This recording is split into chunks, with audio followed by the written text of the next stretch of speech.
මුර්තිය සමිති නායක සහෝදරියන්ගෙන් සහ සහෝදරවරුන්ගෙන් අවසරයි. අද අපි පවත්වන්නේ ලෝකයේම කම්කරුවන් පැය 8 වැඩ දිනය දිනා ගැනීම ඇතුළු අනෙකුත් අයිතිවාසිකම් දිනා දීමට දිවිපිදු සහ විවිධ කැපකිරීම් කරපු අපේ සගයන් සීකිරීම සඳහා පාරට බැහැලා අද අපි මූණ දෙන ගැටලු ලෝකෙට හඬගා කියන අවස්ථාව තමයි අද අපි මේ ලංකාවෙත් සමරන්නේ. කරු දිනේ සමරන්නේ මුළු ලෝකෙම ඉතාමත්ම අමාරු සහ ඉතාමත්ම බරපතල අර්බුදකාරී තත්ත්වයක් නිර්මාණය කර ඇති තත්ත්වයක් තුලයි. මේක නිර්මාණය කරපු අර්බුදයක්.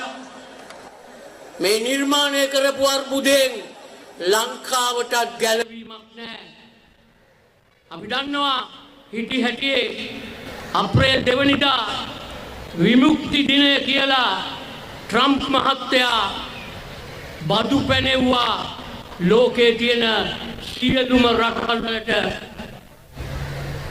අපි වගේ රටවල් වලට 10% බද්දට අමතරව විවිධ මට්ටමේ බදු පැනෙව්වා. ලංකාවට 44%ක බද්දක් පැනෙව්වා. ඒ වගේ විවිධ රටවල් වලට බදු පනවලා තියෙනවා.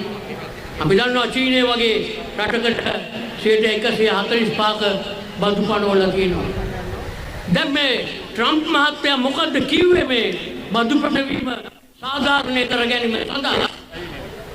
විවිධ කරුණු ඉදිරිපත් කරමින් කිව්වේ ඇමරිකාවේ ඒගොල්ලන්ගේ වැය ශීර්ෂය සහ අය ශීර්ෂය අතර බරපතල මේ ගැප් එකක් නැත්තම් බරපතල හිඩක් තියෙනවා කියලා.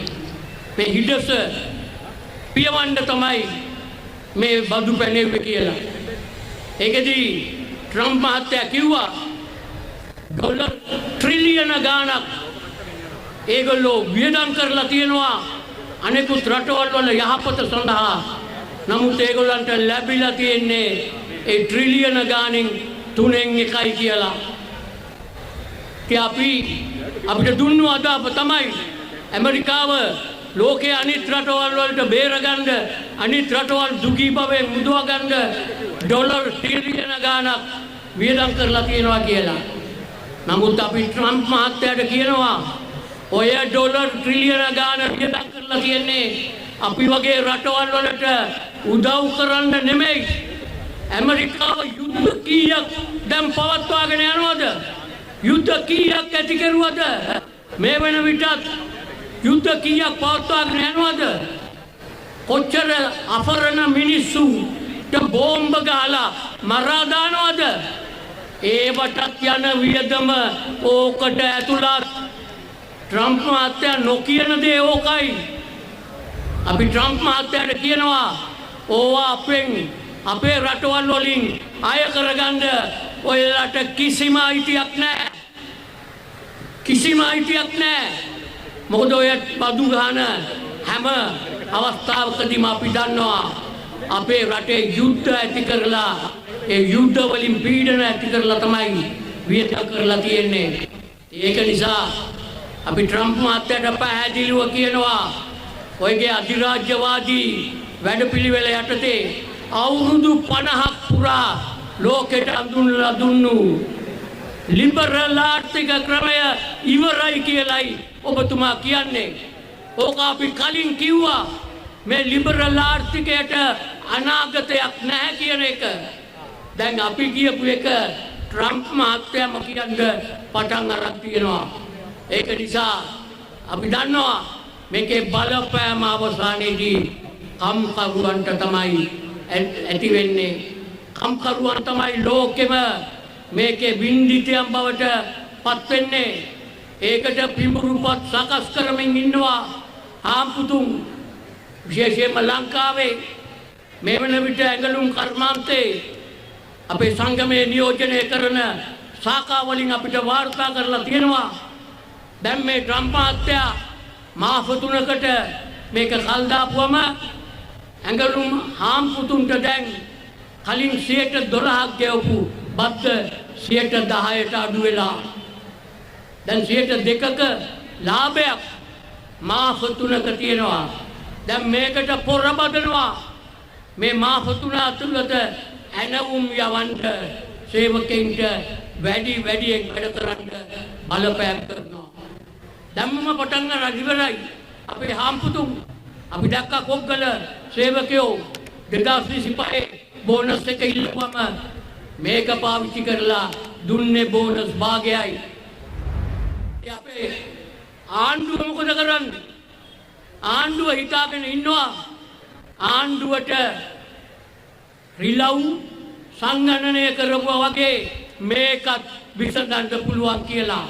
අපි පැහැදිලිව කියනවා ආණ්ඩුවට කිසිසේත් මේ වගේ අර්බුදයක් විසඳනවා තියා මේ රටේ තියෙන සාමාන්‍ය එකම අර්බුදයක්වත් විසඳන්න බැහැ කියලා ආණ්ඩුව ඔප්පු කරලායි තියෙන්නේ.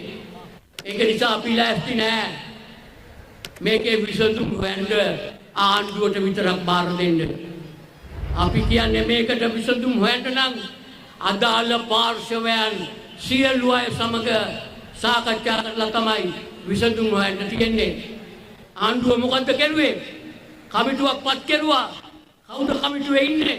ආණ්ඩුවේ නිලධාරීන් සහ හාම්පුතුන්ගේ නියෝජිතයෝ. මොකද්ද දීන් ට්‍රම්ප් මහත්තයාගේ ආණ්ඩුවට කිව්වේ? අපි කවුරුත් දන්නේ නැහැ. එහෙම අපිට හොරෙන් මේ රටේ ජනතාවට හොරෙන් මේකට විසඳුම් හොයන්න පුළුවන් කියලා ආණ්ඩුව හිතනවා නම් අපි කියනවා ඒක කිසිසේත් වෙන්නේ නැති දෙයක්. ඒක නිසා අපි පැහැදිලිව කියනවා ඔයගොල්ලෝ බලාපොරොත්තු වෙනවා ඇති මේ රටේ විරුද්ධ පක්ෂත් එක්ක එකතු වෙලා ඒක කරන්න පුළුවන් කියලා. නමුත් අපි දන්නවා විරුද්ධ පක්ෂ ඔක්කොම දැන් නපුංසකයි. විරුද්ධ පක්ෂ වලට අනාගතයක් නැහැ. ඒක ඔප්පු වුණා අද මැයිදිනේ. කොහොමේ විරුද්ධ පක්ෂ කොළඹ කොහෙද පෙළපාලියන්නේ? පෙළපාලියක්වත් තියන්න බැරි තරමට විරුද්ධ පක්ෂ පත් වෙලා තියෙන්නේ. ඒක නිසා අපි මේවා විරුද්ධ පක්ෂ වලට බාර දෙන්නේ නැහැ. අද ඒකේ වගකීම මේ ප්‍රශ්නට විසඳුම් ලැබීමේ වගකීම හැකියාව අද අපිට ලැබිලා තියෙන්නේ මේ රටේ කම්කරු පන්තියට විතරයි මේ අර්බුදයට විසඳුම් හොයන්න පුළුවන්. ඒක අද ඔප්පු කරනවා මේ මැයිදින පෙළපාලියෙන් සහ රැළියෙන්. ඒක නිසා අපි ආණ්ඩුවට කියනවා මේ අර්බුදයට විසඳුම් හොයන්න යද්දී කිසිම සේවකයෙකුගේ රැකියාවල් වලට අත තියන්න බෑ. ඒක අපේ වෘත්තීය සමිතිවල පූර්ව කොන්දේසියක්. ඒ වගේම ආයතන පවත්වාගෙන යන්න අමාරු නම් ආණ්ඩුව මැදිහත් විය යුතුයි. ඒවට සහන සලසන්න. අපි ඒ වගේම හාම්පුතුන්ට කියනවා කොවිඩ් කාලේ කරපු සෙල්ලම් කරන්න දෙන්න එපා. කොවිඩ් එක පාවිච්චි කරලා 1,50,000 ඇඟලුම් කම්කරුවන් රැකියාවලින් අයින් කෙරුවා. ඒක කරන්න හදන්න එපා. ඕගොල්ලෝ තමයි GSP plus එකේ සහන ලබා ගත්තේ. ඒවා ගන්න ඕනේ නම් තවදුරටත් වගකිය යුතු සමාගම් හැටියට හැසිරෙන්න ලෑස්ති වෙන්න. එහෙම නැතුව මේක පාවිච්චි කරන්න යනවා නම් තමන්ගේ ප්‍රයෝජනයට අපි පැහැදිලිව කියනවා අද අපේ මේ වෘත්තීය සමිති සම්දානයේ සම්මත කරන ප්‍රතිඥාව කොලේට සීමා නොකර මේ ඇතිවෙච්ච එක්සත්කම මේ සම්දානය අදින් පස්සේ පවත්වාගෙන යන්න අපිට වගකීමක් තියෙනවා. ඒ වගකීම ඇතුව අපි ඉදිරියට ගමන් කරමු. ඒ අනුව මේ එක්සත් මැයිදිනේ අපේ ප්‍රතිඥාවන් දිනා ගන්න පෙළ ගැසීමු. කම්කරු පන්තියට ජය වේවා. වෘත්තීය සමිති ඒකාබද්ධ සම්දානයට ජය වේවා.